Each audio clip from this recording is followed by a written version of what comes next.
অবরুদ্ধ নিশীথ। লিখেছেন তেজস্মিতা মুর্তজা। পর্ব ৭। শীত ভালোই পড়ে গেল হবু মেয়র সাহেব। কি বলেন? মুস্তাকিনের স্বঘোষিত কথায় হামজা হাসল। মেয়র সম্বোধন করে কি অপমান করতে চাইছেন নাকি আগাম শুভেচ্ছাবার্তা জানাচ্ছেন আসলেই বুঝতে চাপ পাচ্ছি। মুস্তাকিন হাসল হাসিমুখে যখন বলেছি শুভেচ্ছাবার্তাই ধরে নিন। রাস্তায় রাস্তায় পোস্টার সাটার কাজ শুরু হয়ে গেছে। শুভকামনা আপনার জন্য। হাত মেলালো দুজনে। হামজা হাতটা ছাড়িয়ে বুকে রাখল হাসিমুখে। এরপর জয়কে কাঁধ আগলে নিজের পাশে কাঁধে কাঁধ মিলিয়ে দাঁড় করিয়ে বলল, জয়কে আমার সাথেই নিয়ে ঘুরছি অফিসার। আমার হবেই ইনশাল্লাহ। আমার এই পুচকো যদ্দিন আমার আছে আমি আছি। এরপর তিনজনেই একটু সিরিয়াস হল। মুস্তাকিন বিনা কাজে শুভেচ্ছা জানাতে তো আর মাঝপথে বয়ে আসেনি। মুস্তাকিন শুরু করল, হামজা সাহেব দেখুন, লোকের মুখে যা রটে তাই নাকি ঘটে। যদিও এসব কথার কথা, তবুও লোকের এত জোরালো সন্দেহ কেন আপনাদের উপর? এ ব্যাপারে আগেও কথা হয়েছে, তবুও বারবার আসলে বিশ্বাসটা এসে এখানেই থেকে যাচ্ছে। হামজা সোজা হয়ে দাঁড়াল, দেখুন অফিসার, আপনি কতটা ঠিক বলছেন বা একটু বাড়িয়ে জানি না। লোকের কতটা সন্দেহ আমাদের উপর তা আসলে মেপে দেখার সময় পাইনি ইলেকশনের ঝামেলায়। তবে ততটাও হবে না জানি যতটা বোঝাতে চেষ্টা করছেন আপনি। লোক টুকটাক ভালোই বাসে আমাকে। রাজনৈতিক দলে যেহেতু আছি, প্রতিদ্বন্দ্বিহীন নই। মিল্ক যে জমিজমা সংক্রান্ত ব্যাপার ওই পরিবারে ঘটেছিল তার বিচার আমি আর জয় করেছিলাম। সর্বশেষে সময় দিয়েছিলাম কিছুদিন। মানুষ জমি সমস্যায় পড়ে বিক্রি করতেই পারে, ওরা আবার তা ফেরত নিতে চেয়েছিল, কিন্তু সময় পার হয়ে গেছিল, তবুও আমি আরও কিছুদিন সময় দিয়েছিলাম। এর মানে এটা কিভাবে হয় যে একটা ছোট্ট 15 বছর বয়সী মেয়ে, যে হয়তো আমার বোনের সমান, তাকে এমন নৃশংসভাবে মাথা না ডোল হামজা যুক্তিতে মেলে আসলে? মুস্তাকিন নিজেও মাথা দোলালো, সে বুঝেছে এমনভাবে। হামজা আবার বলল, কিন্তু এখন একটা বড় কাজে হাত লাগিয়েছি, লোকের চোখে এমনিই পড়ে গেছি। যেমন বিপক্ষ দলগুলোর চোখে, তেমন সাধারণ মানুষ একটা ছুতো পেলে ছাড়ছে না। বোঝেন তো, রাজনৈতিক নেতাদের সাধারণ মানুষ কোনোকালেই ভালো চোখে দেখেনি, কারণ তাদের চাহিদা অপূর্ণ রয়ে যায় বহু। মুস্তাকিন রোদ চশমাটা চোখে আঁটল। দারুণ সুদর্শন একজন পুরুষের খেতাব পাওয়ার মতো সবই আছে তার মাঝে, যদিও তিনজনেই নিজস্ব বিশেষত্বে বিশেষায়িত। শীতের দুপুর হলেও রোদের ঝাঁজটা এসে চোখে হানা দিচ্ছে। হামজা যে কথার মাতপ্যাচে দারুণ দক্ষ এবং সুবিন্যস্ত কথার কৌশল তা এড়িয়ে যাবার মতো নয়। আর হবেই না বা কেন? এমনি এমনি নয়, এত কম সময়ে এত জনপ্রিয়তা এবং পরিচিতি নিয়ে রাজনীতি দাপিয়ে বেড়াচ্ছে। মুস্তাকিন প্রশ্ন করল, আপনি বিপক্ষ দল বলতে কি বোঝাতে চাচ্ছেন সেই বিষয়টা ক্লিয়ার করুন। এখানে আপনাদের এভাবে বেশিক্ষণ ধরে রাখা ঠিক হবে না, সাথে আমার নিজেরই গা জ্বলছে। দ্রুত কথা সেরে নিই। হামজা বলল, আমার চাচার সুর, মানে সাবেক মেয়র সাহেব। এবার তাকে হারিয়েই আমাকে জিততে হবে। সে কোনো কালেই আমাকে ভালো চোখে দেখেনি, দেখছে না। মুস্তাকিন প্রশ্ন করল, তা কিসের ভিত্তিতে বলছেন? হামজা হাসল, সেদিন জয়কে ডেকেছিলেন তিনি নিজেই। এরপর হঠাৎই জয়ের গাড়ির সামনে বিপজ্জনকভাবে একটা বোঝাই ট্রাক চলে এসে মেরে দিতে দিতে বাঁচিয়ে চলে গেছে। এটাকে কিভাবে ব্যাখ্যা করব? এসব আমাদের সাথে হতেই থাকে, তবে এটা কাকতালীয় ছিল না অফিসার। আপনাদের গন্তব্য এখন কোথায়? মেয়র সাহেবের সাথেই দেখা করতে যাচ্ছি। মুস্তাকিন হাসল, সেদিনের ঘটতে যাওয়া অ্যাক্সিডেন্টের দায় মেয়র সাহেবকে দিয়েছেন নাকি? সেই হিসেব চুকাতে যাচ্ছেন? হামজা হেসে ফেল নিঃশব্দে। তার তলোয়ারের মতো রাজকীয় অভিজাত গোফের সরু প্রান্ত পাক খেয়ে গেল হাসির দমকে। মুস্তাকিন আবার বলল, আচ্ছা, পরেটেরে একবার কার্যালয়ে আসুন। এখানে এই রোদে গা পুড়িয়ে কথা জমছে না। অনেক তথ্যের প্রয়োজন। মানছি এখন ব্যস্ত আপনারা, তবে তবুও একটু আসুন সময় করে। চলি। হাত মিলিয়ে গাড়িতে ওঠার সময় জয়কে বল মুস্তাকিন, গিয়ে আবার মেয়র সাহেবকে খুনটুন করে আসবেন না যেন। জয় নিজস্ব ভঙ্গিমায় ঠোঁট একপেশে হাসি হাসল, আমাদের আগে আপনিই দেখছি সিওর সেদিনের কাজটা মেয়র করেছে। মুস্তাকিন আর কিছু বলল না। চলে গেল বিপরীত দিকে গাড়ি ভাগিয়ে। খাড়া দুপুর। বাংলায় অগ্রহায়ণ মাস পড়ে গেছে। ঠান্ডা গরমের কাটাকাটি চলছে। জয় গাড়ি থেকে নামল পরে হামজা বেরিয়ে গেছে ফোন কানে ধরে। সামনে দোতলা বাড়ি। কবির জয়কে জিজ্ঞেস করল, আমি কি যাব ভেতরে? ঘাড় ঘুরিয়ে তাকালো, আমার বিয়ের বরযাত্রী হয়ে এসেছ শালা। আমার সাথে গিয়ে আস্ত মুরগির প্লেটের সামনে বসবি তাড়াহুড়ো করে? হামজা ফোনে কথা সেডে এসে দাঁড়াল। খ্যাক খ্যাক করে উঠল, তোমার ফোন না ঘণ্টা? বালডা সারাদিন খালি বাজতেই থাকে। হামজা গম্ভীর মুখে তাকাল। তা উপেক্ষা করে ভেতরের দিকে এগিয়ে যায়। এ বাড়িতে আলাদা বৈঠকখানা নেই, তা জানে দুজনেই। জয়ের চাচার সুরের বাড়ি ছাড়াও মেয়রের বাড়িতে 2 ঘাঘুর যাতায়াত আগে পড়েই আছে। বসার রুমে বসেই রাজনৈতিক আলোচনা সারেন মেয়র কামরুজ্জামান ঝন্টু।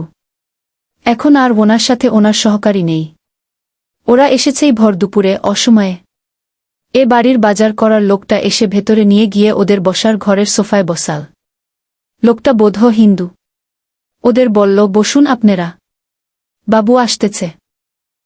আস্তে করে মুখ বিকৃত করল, যা পারে না তা মারাতে হবে কেন? ভদ্র ভাষা ব্যবহার করছে দেখো। হামজা শক্ত মুখে তাকিয়ে বলল, তোর খাপছাড়া মুখে লাগাম দে নয়তো একটা থাপ্পড় মারব, 2টো দাঁত পড়ে যাবে সামনের পাটি থেকে। ক্রুর হাসল, ব্যাপার না। তবে তাতে তোমার 1000খানেক ভোট কমবে এবার। হামজা ডানদিক অল্প ঝুঁকল, নিচু স্বরে বলল, তুই একাই 1000 ভোট মারবি? চুইংগাম চিবোতে চিবোতে বলল, আমার বাচ্চারা মারবে। এখন আবার জিজ্ঞেস করো না, এত ছোট বয়সে এতগুলা কেমনে জন্মাইছি। আসলে সবই ক্যাপাসিটির ব্যাপার। হামজা সরু চোখে তাকাল, বড় ভাই আমি তোর? অবাক হল, জানতামই না। আগে বলেননি কেন ভাইজান? আপনি আমার ভাই, অথচ পরিচয় ছিল না। এই সুখ আমি সইব কেমনে? ঝন্টু সাহেব নিচে নামলেন। এ বাড়ির সিডি একপেশে ধরনের, একদম কিনারে পেঁচিয়ে উপরে উঠে গেছে। তার বসার রুমে 2টো লম্বাচোড়া যুবক বসে আছে। পরনে দুটোরই সাদা পাঞ্জাবি, হাতের কালো ঘড়ি দেখা যাচ্ছে এ পাশ থেকে, চুলের কাটিং অভিজাত। গম্ভীর নেতাগিরির ভঙ্গিমায় বসে আছে দুজন। একই চলন যেন কপি হয়েছে দুটোর মাঝে। তবে একটার মুখ গম্ভীর, অপরটার মুখে গাম্ভীর্যের সাথে মিশে আছে শয়তানি এক ছিদ্র হাসি। অচঞ্চল চোখের চাহনি হামজার। জয়কে যারা চেনে তারা সকলেই জানে জয়ের দৃষ্টি খুব চঞ্চল। কখনো কোথাও এক বিন্দুতে আটকে থাকে না এক স্থানে। পাখির মতো তাকিতুকি চলতে থাকে চাহনিতে। তিনি এসে সোফায় বসার পর হামজা সালাম দিল, চাচা শ্বশুর মানুষ। তাও দিল না, তাকালো না। সে ফোনে খুব ব্যস্ত। এরকম অশিষ্টতা এরা করতে পারে, না করলেই বরং অস্বাভাবিক। মেয়র সাহেব জিজ্ঞেস করলেন, কি খাবে তোমরা? ফোন থেকে চোখ না তুলে বলল, চাপানি খাওয়ার হলে দুপুরে আসতাম না মেয়র কাকা। দুপুরের ভোজে কি কি আছে সেটা বলুন। মেয়র সাহেব হাসলেন, খারাপ নেই, পছন্দ হবে তোমাদের। খেলে তো ভালোই, এরকম আন্তরিকভাবে খেতে কয়জন চায়? বলল, আলোচনার ক্লাইম্যাক্স ভালো হলে খেয়েই যাব। এখন চাকফি মার্কা সস্তা খাবার রাখুন। মেয়র বললেন, শুরু করো। কোনোরকম শিরোনাম ছাড়াই শুরু করো জয়, আপনি বসে যান। আমাদের পরিবার থেকে কেউ মেয়র পদপ্রার্থী হয়ে নির্বাচন করছে এবার, জানেন তো? মেয়র হেসে ফেললেন, কেন, ভয় পাচ্ছ নাকি? আমি বিরোধী দলে থাকলে তোমাদের পরিবারে ভোট পড়বে না। হামজা মাথা নিচু করে বসে শুনছিল আলাপ। এবার মাথা তুলে হাসল, ভয়? ভয় নাই। আমার ছেলেরা আপনার সাথে হাঙ্গামা করবে কাকা। আমি সুষ্ঠু নির্বাচন চাইছি, তাই আপনি বসে গেলে ঝামেলা থেকে বেঁচে গেলেন। প্রফিট আপনার, এডভাইস আমার। মেয়র বললেন, রাজনীতিতে এতগুলো বছর কাটিয়েছি, হাঙ্গামার সাথে পরিচিত না হয়েই? বেশি দিন বরং ঝামেলা না হলেই খুব মিস করি ঝামেলাকে। তো এভাবে কি সব প্রার্থীকে হাঙ্গামা থেকে রক্ষা করতে বাড়ি বাড়ি গিয়ে অনুরোধ করে আসবে? তোমার মতো এমন শুভাকাঙ্ক্ষী বিরোধী কয়জনের কপালে জুটেছে রাজনৈতিক জীবনে? অনুরোধ করছি, হাসল হামজা কাকা। আমি শুধু ছাত্রলীগ করে যে জনতা আর ফেম জুটিয়েছি, আপনি 5 বছর মেয়র থেকে কেন আরও 10 বছর সময় নিলেও তার একাংশ নিজের করতে পারবেন না?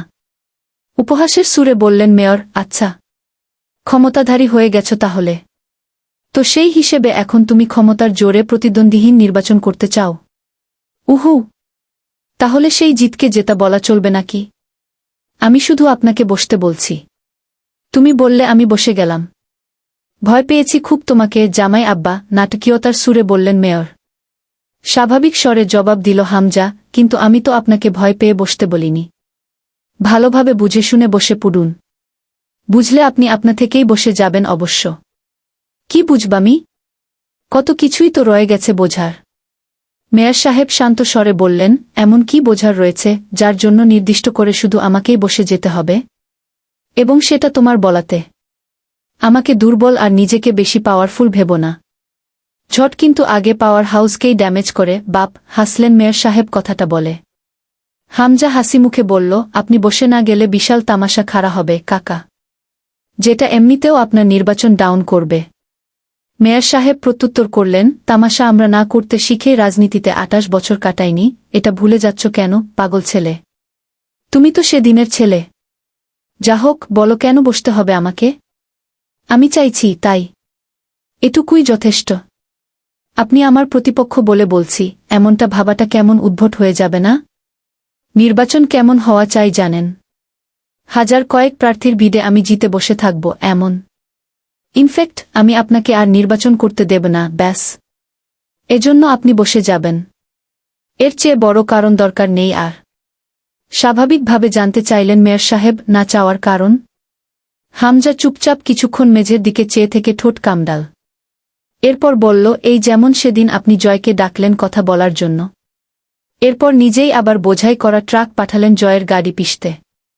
এতে উদ্দেশ্যটা কি? আপনি ডেকে আপনিই কেন জয়কে মারবেন? এই প্রশ্ন উঠবে মার্ডারের পেছনে। আপনি সন্দেহের তালিকা থেকে মুক্ত হবেন, জয় টপকে যাবে। চা, ১০০০ বছর পুরনো টেকনিক। এজন্য আমি বলি, রাজনীতি তরুণ জনতাদের জন্য। বয়স বাড়ার সাথে সাথে মানুষের এসব মারপ্যাচের জগৎ থেকে অবসর নেওয়া উচিত। এরকম মূর্খ খেলায় মজতে আমি লজ্জা পেয়েছি জানেন। আমার প্রতিপক্ষ এত কাঁচা হলে কি করে চলবে? মেয়র সাহেব শুধু চেয়ে রইলেন হামজার দিকে সুচাল চোখে। হামজা জিজ্ঞেস করল, কেন মারতে চেয়েছেন জয়কে? মেয়র সাহেব চাপা স্বরে বললেন, জয় নিঃসন্দেহে ছাত্রনেতা হিসেবে খুব দায়িত্বশীল ভাইস প্রেসিডেন্ট। অথচ তলে তলে কুকীর্তির অভাব রাখে না সে। তা তো আর অজানা না আমার। তবুও কোনোদিন তোমার গিট্টু খুলতে যায়নি সোসাইটিতে, বাচ্চা মানুষ তুমি। দাপট করে বেড়াচ্ছ, বেড়াও। একাই ঝরে যাবে দিন গেলে। কিন্তু এবার জয় কি করল? একটা মেয়েকে খেয়ে দিয়ে ভোগে পাঠিয়ে দিয়েছে। তা করেছে, তাতেও দোষ দিচ্ছি না, পুরুষ মানুষ করতেই পারে। কিন্তু আমার ডাক পড়ল দুদিন পিবিআই ডিপার্টমেন্টে। বাড়িতে তল্লাশি চল উল্টেপাল্টে। এ পর্যায়ে মেয়র সাহেব বিক্ষুব্ধ হয়ে উঠলেন, আমার রেপুটেশন খেতে উঠেপটে লেগেছে দুই ভাই। আমি তোমাদের জান হজম না করে ছেড়ে দিই কি করে? এখন আবার এসেছ হুমকি দিয়ে লাঠি কেড়ে নিতে। বাচ্চাদের খেলাঘরের মতো বিবেচনাবোধ তোমার। তোমার নিজেকে কাঁচা খেলোয়াড় মনে হয় না হামজা?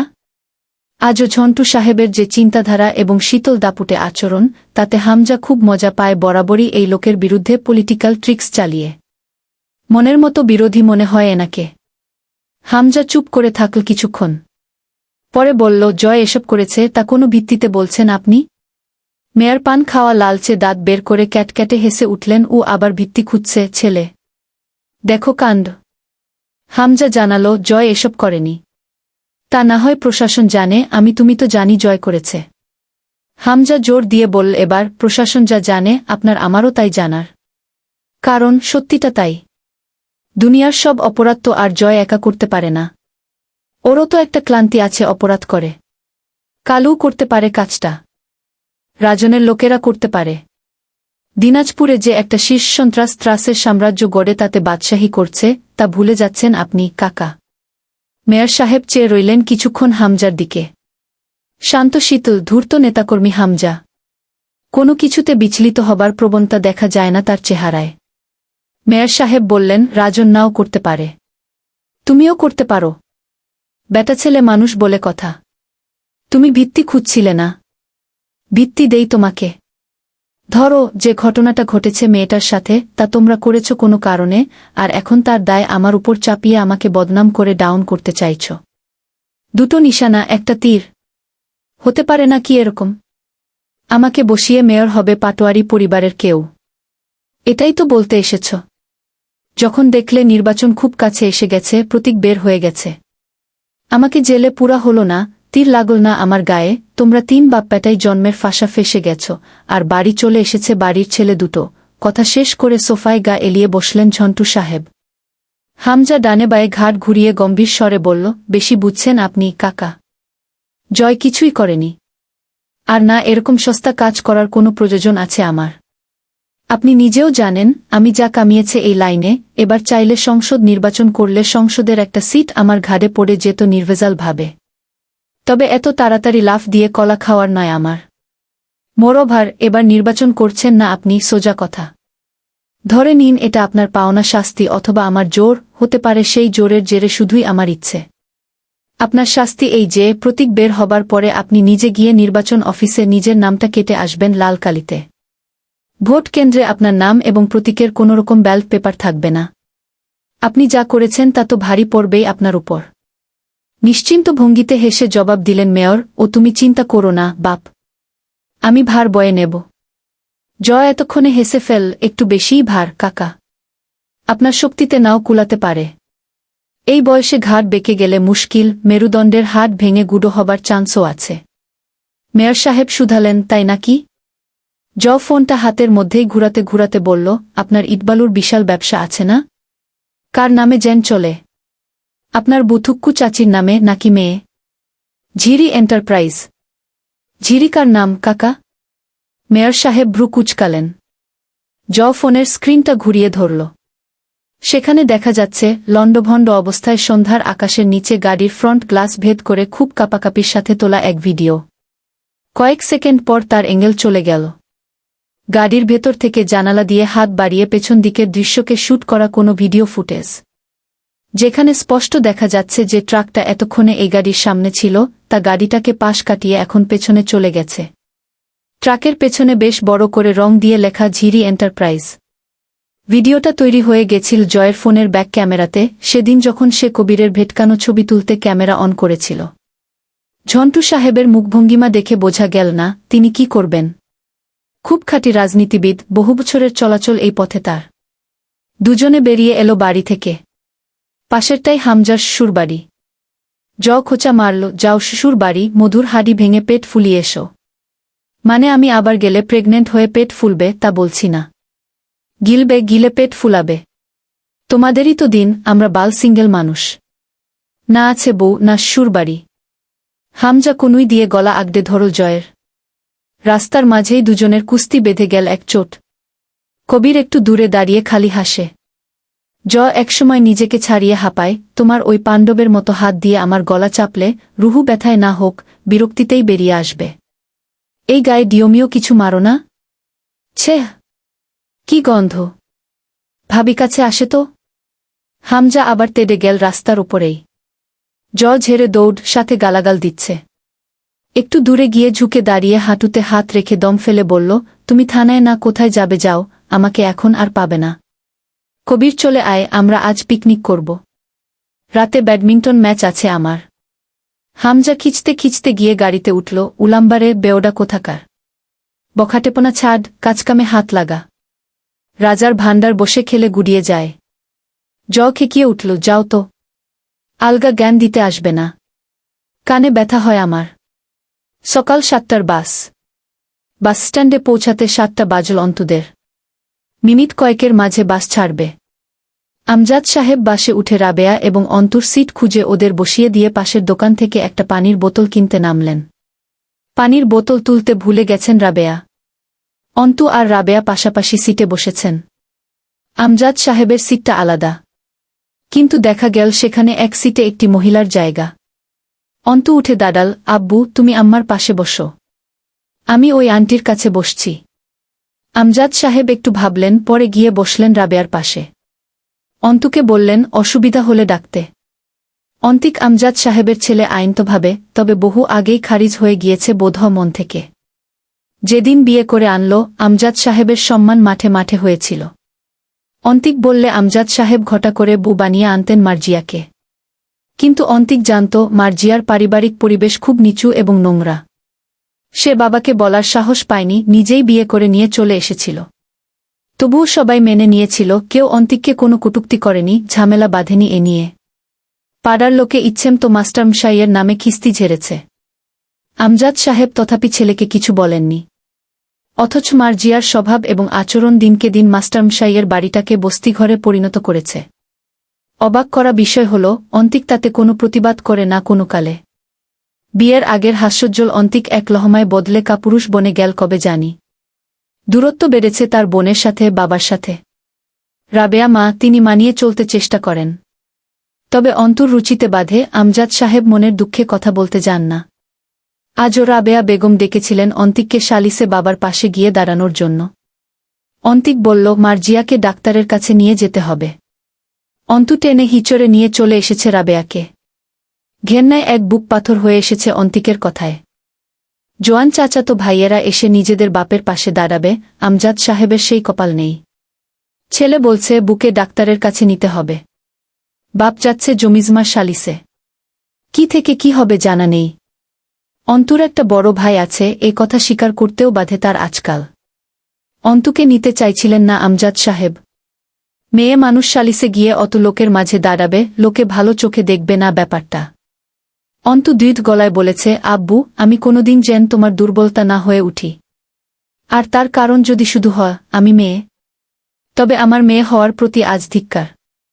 আমি যাব তোমার সঙ্গে। আর কিছু না হোক, তোমার সন্তান হিসেবে তোমার পাশে গিয়ে তোমার অবলম্বন হিসেবে দাঁড়ানো আমার কর্তব্য। আর তোমার কাছে আমি এমন চিন্তাধারা আশা করি না। সমাজ কি বলবে? সমাজকে এড়িয়ে পায়ে পিষে আগে পা বাড়াতে তোমার কাছেই শিখেছি।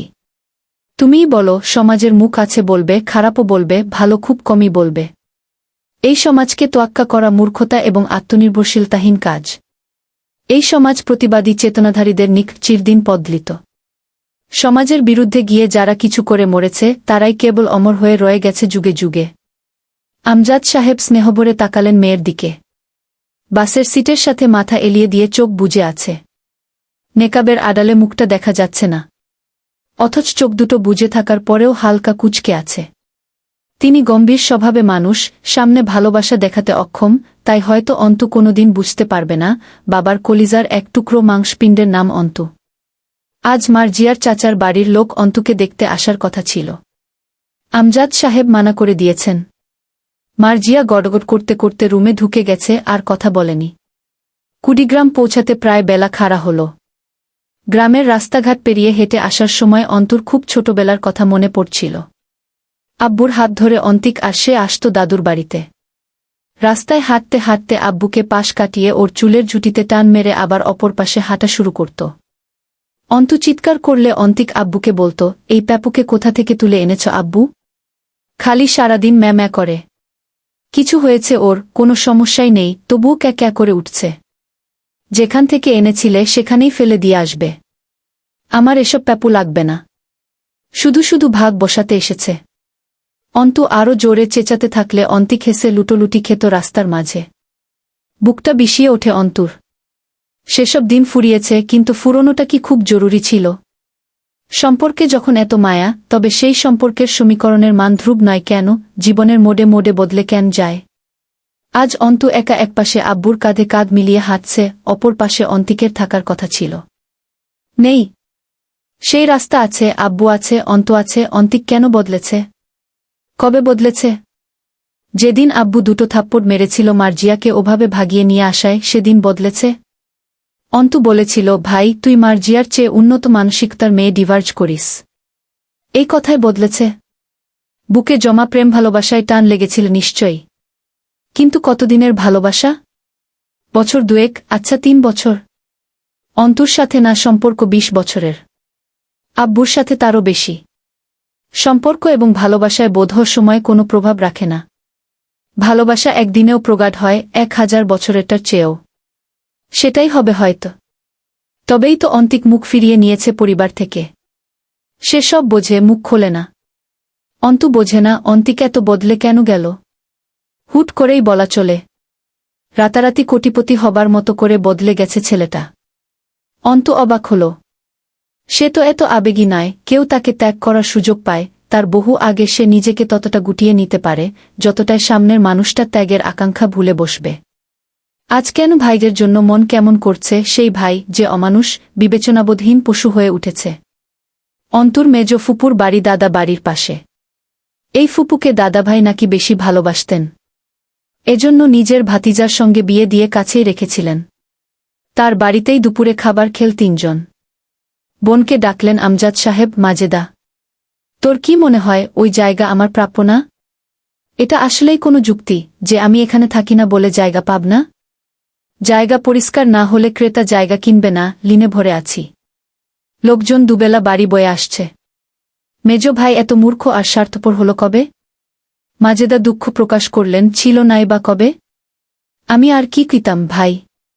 আমার মেয়েডারে খোঁজার সাথে বিয়ে দিছে, পুকুরটায় মাছ চাষ করে খায়, আমার কোনো অধিকার নাই সেইখানে। আমি নিজে মরতেছি এই দুঃখে, তোরে আর কি কই, মেজ ভাইদের ধর্মেমান নাই। অন্তু শুনল, কিছু বলল না। তার মাথায় আব্বুর শুকনো অস্থির মুখখানা চক্রাকারে আবর্তন করছে। শালিস বসল আছরের নামাজের পর। সেখানে আফজাল সাহেব পুঁথি তুলে আনলেন সেই মোঘল আমলের। কবে আমজাদ এখান থেকে চলে গিয়েছিল, আর আসেনি, তার জমি চাষবাস করে সে ঠিকঠাক রেখেছে, দিনাজপুরে জমি পেয়েছে, সেখানে থাকছে, আবার এখানে ভাগ নিতে আসবে কেন? অন্তু বেশিক্ষণ চুপ থাকতে পারল না এসব যুক্তিহীন কথা শুনে। আমজাদ সাহেব চুপ করানোর চেষ্টা করলেন মেয়েকে। অন্তু রুখে দাঁড়াল। মাতবর মশাইকে বলল, চাচা যান, আমার দুটো কথা আছে। এখন এটা বলবেন না, আমি ছোট মানুষ, মেয়ে মানুষ। বড় এবং পুরুষ যখন সস্তা আলাপ জুড়েছে এখানে, তখন ছোট এবং মেয়েলোককে তো দাঁড়াতেই হবে সঠিক কথা বলতে, তাই নয় কি? এরপর আর কেউ অবশ্য কিছু বললেন না। অথচ বিরূপ দৃষ্টি আটকে রইল কিছু কিছু ভাইরাস টাইপের মানুষগুলোর। অন্তু চাচাকে বলল, আপনি খুব যুক্তিসঙ্গত কথা বলেছেন কাকা। আব্বু এখানে থাকে না, সুতরাং এখানকার জায়গা তার প্রাপ্য নয়। সেই সূত্রানুসারে আপনি দিনাজপুর থাকেন না। ওখানে আপনার যে পুকুর হিসেবে জায়গা পড়ে আছে, ওটা আপনার পাওনা নয়। উত্তম বিচার। এক কাজ করুন, আগামীকাল কোর্টে চলুন, আপনার ওই জায়গা আব্বুর নামে, এবং আব্বুর এই জায়গা আপনার নামে রেজিস্টার করার দুটো দলিলে দুজন সই করবেন, এবং তা স্বয়ং আমি তত্ত্বাবধায়ক হিসেবে করাব। কোনো গডমিল হবে না, আমাকে বিশ্বাস করতে পারেন। তো ওই কথাই রইল কাকা, কাল কোর্টে আসুন। আর সকলে একদম মেরে গেল। ক্ষেপে উঠে দাঁড়ালেন আফজাল সাহেব, চড়ায়া দাঁত ফালায় দিমু, বেয়াদ্দপ মেয়েলোক। তোর মতন কুলাঙ্গার মাইয়া জন্ম দিয়া আবার এই পাড়ায় জমি নিতে আইছে তোর বাপ? এক ঘরে করত এই সমাজ তো মতো মাইয়ারে এই পাড়ায়? অন্তু হেসে ফেল, জি জি, কেন নয়? এই পাড়ার এই সুবিচারের ভয়েই তো এই পাড়ায় আসিনা জীবনে। অতি উত্তম বিচার হয় এই এলাকাতে। আর এমন সুষমা যে আমার মতো মেয়ে থাকলে প্রতিক্ষণে রক্ত ফুটবে, তামাশা হবে। এজন্যই দূরে আছি, লেখাপড়া করছি, ভালোই চলছে। তো আজ আব্বুর বাপের ওয়ারিস সূত্রে পাওনা জায়গা বিনা নোটিশে আপনার হয়ে গেছে। এত চমৎকার বিচার যে এলাকায় হয়, সে এলাকার পা রাখার যোগ্যতা আমার নেই। সেই যোগ্যতা অর্জন করতে অনেক নিচে নামতে হবে কাকা। অত নিচে আমি নামতে পারব না। এই বিচার দেখতে আসব এই পাড়ায় সাহস আছে নাকি আমার? অন্তর্তাচ্ছিলের অপমান বোধ হয় এবার মাতবরের গায়েসহ সকলের গায়ে ছিটে লাগল। সকলেই চোখ ফেডে তাকিয়ে আছে। অন্তর মুখে নেকাবের আড়ালে শুধু গাঢ় চোখ দুটো স্পষ্ট দৃষ্টিগোচর হচ্ছে, সেই চোখে প্রতিবাদ, সেই চোখের তারায় তারায় সাম্যবাদ। সকলের বলার মতো কথা খুব বাজেভাবে ফুরিয়ে গেল। শেষমেশ তবুও আফজাল সাহেব অনেক রকমের বাহানা করলেন, এটা ওটা তুলে নিজের কীর্তন গাইতে লাগলেন। কিন্তু কাটিয়ে দিল অন্তু। এক পর্যায়ে এক বুড়ো মাতবর গোষ্ঠীর লোক আমজাদ সাহেবকে বললেন, ও আমজাদ, মাইয়ারে উকিল বানাইলেও তো পারো গো। মাইয়া তো সুন্দর, ভালা কথা কইতে পারে দেখতিছি। মাইজাডারে পড়াইও বহুদূর যাই ভে। আমজাদ সাহেব হাসলেন, দোয়া করবেন চাচা। সেই আশাই আছে। শেষ অবধি অন্তর যুক্তির সামনে, এবং যেহেতু আমজাদ সাহেবের ন্যায্য ওয়ারিস সূত্রে বাপের সম্পত্তি প্রাপ্ত জায়গা, কিছু করার নেই এখানে জালভাবে। টাকা খেয়েই এসেছেন মাতবর আফজাল সাহেবের। কিন্তু জনগণের সম্মুখে নিখিল বিচার না করে উপায় রইল না। শেষ অবধি মুখে মুখে একটা ফয়সালা এলো, আফজাল সাহেবের গোয়ালের যে অংশ আমজাদ সাহেবের জায়গা চড়ে গিয়েছে, সেটুকু ভেঙে জায়গা বের করে দিতে হবে। এবং যেহেতু গোয়াল ইটপাথরে গড়াও নয় ওই অংশ, সুতরাং যথাসম্ভব জলদি ভেঙে ঝামেলা মিটিয়ে দিতে হবে, যাতে আমজাদ সাহেব দ্রুত বিক্রি অথবা যা খুশি করতে পারেন। অন্তু কিন্তু এতে সন্তুষ্ট হতে পারল না। কারণ মুখের এই কথা ঘুরে যেতে চোখের পলকও ঠিকমতো ফেলতে হবে না।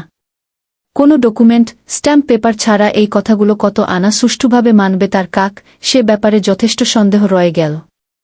এ নিয়ে এখানে এসে আবার বিবাদে জড়ানোর বিন্দুমাত্র ইচ্ছে নেই। আমজাদ সাহেবকে বলল অন্তু ভাবনাটা। তিনি নিজেও সহমত পোষণ করলেন। তবে ভুল এক কথায় তারাই করেছেন। যেহেতু এসেছেন চূড়ান্ত একটা ফয়সালা করতে, একটা 100 টাকার স্ট্যাম্প পেপার তুলে আনার কথা ভুলে যাওয়া উচিত হয়নি। সন্ধ্যা মাথায় নিয়ে বাসে উঠল তিনজনে। দিনাজপুর পৌঁছাতে জ্যামট্যাম পেরিয়ে রাত 10টা, বড়জোর 11টা বাজবে।